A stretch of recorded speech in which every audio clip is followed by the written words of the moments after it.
Fala galera, sejam muito bem-vindos ao Cinema com o Tidico. Hoje nós vamos falar do primeiro episódio da segunda temporada de The Last of Us. E galera, vão se inscrevendo, quem ainda não é inscrito, né? Se inscreve aí, ative as notificações para vocês não perderem nenhum vídeo. Deixa o like dá uma moral. E eu vou trazer para vocês aqui, além da série The Last of Us na íntegra, né? Episódio por episódio, vou trazer outras séries para vocês, vou trazer filmes.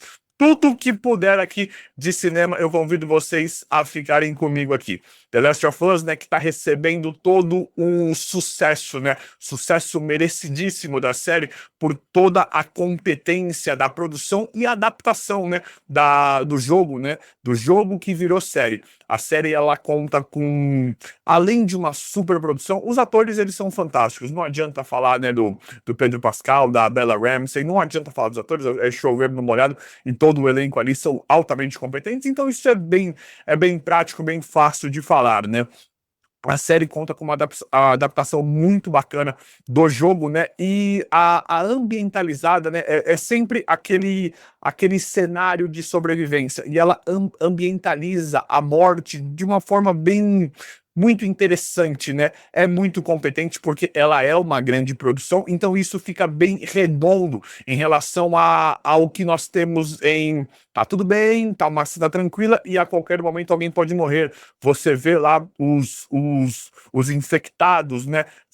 Sangue, mortos, gente morta, cenas de ação. Então a série, ela te ambientaliza muito bem, como já tinha feito na primeira temporada, ela continua ambientalizando muito bem nesse cenário de sobrevivência, cenário de morte, em que nós lidamos com um cenário completamente pós-apocalíptico, fictício e caótico, de uma forma assim bem confortável diante de todo o ambiente. O ponto forte para mim dessa série é como ele traz as discussões e os sentimentos reais mediante esse cenário, né? O cenário do The Last of Us, que são os infectados ali por fungos. É um cenário fictício, né? Criado pelo jogo, mas o que eu acho que tem grande valor nessa série são os sentimentos e as discussões que ela nos traz, né? Que são muito do nosso dia a dia. Por exemplo, a angústia, né? A gente começa com o distanciamento do Joel e da Ellie, que por conta de tudo que aconteceu no final da primeira temporada, quem viu aí sabe, né? Que ele optou por aquilo e ela se distancia dele. A gente vê uma relação, né, um resgate dele de pai para filha, né? E a relação dela também, né? Adolescente ali, né, pós-adolescência, se revoltando, e aí nós vemos, eu fico angustiado de ver os dois, né, é muito interessante o que a série faz, porque eu particularmente fico bem angustiado de vê-los ali, brigando por coisas relativamente pequenas, mas que são realmente importantes e que são existentes mesmo. Então, essa realidade para um cenário completamente fictício, né, pós-apocalíptico, se é assim que nós podemos chamar The Last of Us, a história de The Last of Us, isso me intriga, né? Você fala, olha que coisa interessante, são briguinhas de pai e filho, de pai e filha, principalmente nesse primeiro episódio, mas que são coisas bem cotidianas, bem corriqueiras e bem real. Isso é muito interessante, a forma como a série faz isso. E aí, com o nível dos atores, fica fácil passar angústia e emoção a cada interação do Joel e da Ellie nesse primeiro episódio. A série explora tão bem isso, esse resgate na relação dos dois e de personagens secundários também, que, né, o envolvimento do Joel com a esposa do irmão, com o próprio irmão, esse resgate nas relações ali familiares e de amigos e de parentes, pessoas próximas ali. A série explora tão bem isso que a questão zumbi, né, não são os zumbis, são os infectados, né, passa a ser secundário. Acho que é isso que gera bastante intriga e valor nessa série. São as conversas atuais, conversas na verdade não são atuais, conversas que sempre existiam e discussões até que atuais, trazendo essa grande reflexão para nós em um cenário que nós nunca poderíamos imaginar. Você fala, "Não, mas tem um monte de completamente fictício os infectados lá fora e a gente discutindo coisas que nós discutimos na nossa sociedade hoje." Então é um paralelo muito interessante. A questão do Joel fazendo terapia, né, é algo bem bacana também, faz também um paralelo com a nossa sociedade hoje em dia, que tá todo mundo, né, tentando se reencontrar ou encontrar de uma certa forma, né? A sociedade em que nós vivemos hoje está todo mundo nessa correria maluca e problemas e tentando, porque hoje nós somos bombardeados de informações, somos bombardeados de coisas em que as pessoas geralmente se perdem, né? Se perdem ou muitas vezes ficam sem norte, procurando, né, psicólogos, terapeutas, seja lá o que for. Então, colocar isso nesse ambiente onde o Joel já ele meio que já venceu o mundo dos infectados aí, e agora ele tá lidando com um outro tipo de problema que ele nunca imaginou lidar. Ele tem que buscar soluções fazendo terapia. Isso é muito interessante, né? E a série, agora, uma questão um pouco técnica, né? É em relação à monotonia da série, que ela não fica monótona em tempo nenhum, né? Ela é muito bacana. Os cortes, tudo é bem dinâmico, é bem legal. Quando você acha que uma cena vai se esticar, que vai ser ruim, que vai ter um desfecho ruim, não da história, tá?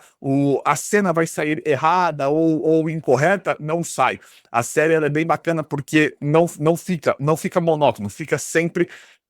Ela vai me alimentando, ela vai me entregando tudo que eu quero ver mediante a esse ambiente. E aí entra, né? A gente tem um desfechinho, né? Nós temos uma conclusão, né? Não seria bem uma conclusão, mas a gente começa a entrar em uma coisa que fica para mim, pelo menos, ficou um círculo fechado. É realmente uma conclusão. Não importa o ambiente, né? A série ela é bem complexa, é bem sentimental mesmo, porque não importa o ambiente, não importa o cenário, se tem infectado por fungos, se tem zumbi, se não tem, se tem assassino, gente querendo vir atrás de te matar e tal. Nós vamos viver, né? O Joel perdeu a filha dele no primeiro episódio e ele entende como ele trata a Ellie como se fosse a filha dele, e a gente entende isso. Ele mesmo sabe que ele perde a mão, ele passa da mão, ele ele é um pai que erra pra Ellie, né? E ele mesmo se pega naquela de você não é seu. Vira e mexe, alguém fala pra ele, você não é pai dela. Só que ele sempre se coloca na questão de pai protetor da Ellie, porque ele é esse perfil e ele perdeu a filha dele. Mas assim, o Joel, ele tá vivendo a vida que ele teria com a Sarah. A vida que ele teria com a Sarah, ele está tendo com a Ellie. Isso é muito bacana na série. A série nos mostra que a vida ela vai acontecer, independente do contexto, do cenário que foi criado ou não. O Joel e a Ellie, eles vivem a mesma vida que nós, independente se lá fora tem zumbi ou gente infectada ou qualquer coisa. A vida ela é a mesma coisa, ela flui. Os problemas eles vão ser geralmente o mesmo, independente do cenário. O romance da Ellie mostra isso também, né? O romance dela com a Dina mostra isso, que independente dos problemas que ela irá enfrentar, da condição ali, né? De serem duas mulheres, ou isso também não importa, né? É um romance entre duas pessoas, não importa, né? Se é com homem, se é com mulher, isso não importa em absolutamente nada. O que acontece é que mostra isso também. Vão enfrentar ali um flerte que pode dar um namoro, que pode dar um término. Então, todos esses paralelos, né, que essa série cria com a nossa sociedade atual, com os problemas, né, que nós temos aqui, que nós enfrentamos, que são os mesmos. É um pai com uma filha, é um relacionamento que não dá certo, é uma pessoa que você gosta e que você tá gostando, depois que você deixa de gostar, que você fica junto, que você namora, que você não namora, que você beija, que você não beija. Então, é isso que para mim fica cada vez mais interessante em The Last of Us. E aí, o mix, né, o plus, né, de tudo isso são as cenas de ação bem feitas, né, fiéis ao jogo. Isso é bem bacana também. Isso me agrada porque eu joguei o jogo. Então, não tem relevância para quem só está assistindo a série, mas isso ganha um pontinho para quem gosta, né? E aí falar da produção, é aquilo que eu já falei, gente, falar da produção, da edição, trilha sonora, isso é chovendo molhado, né? Os momentos em que a trilha sonora entra e tal, eles contam com uma produção gigantesca e com atores simplesmente fantásticos, fenomenais. Mas a série, ela cumpre o papel dela, cada vez mais me agrada, ela é bem competente e passa mais sentimento. O jogo ele é pura ação. Eu gosto bastante do jogo porque ele é pura ação. Nesse daí, na série, nós temos ação com pitadas, né, de problemas corriqueiros e sentimento, nos fazendo refletir, né, trazendo a gente para a realidade mesmo, independente do contexto, né, independente do cenário do mundo ser completamente diferente, os problemas ali vão acontecer as mesmas coisas. Vai chegar um momento, uma sexta, um sábado, que você vai sair, que você vai ficar com alguém, que você vai se arrepender, que você não vai se arrepender, você vai beijar alguém, você não vai. Então, isso pra mim é bem bacana e pontua demais. Primeiro episódio fantástico, me alimentou bastante do que eu queria ver, do que eu esperava ver de The Last of Us, e aí já temos, né, já esperamos a mais ação, ver mais coisas acontecendo, porque o fungo lá tá dentro lá da comunidade que eles estão vivendo. Mas vamos ver como é que vai ficar. Eu vou trazer o segundo episódio e muito mais conteúdo para vocês assim que sair. O vídeo hoje foi esse, espero que vocês tenham gostado. Se inscrevam no canal, ativem as notificações e vão deixando like. Obrigado e até a próxima.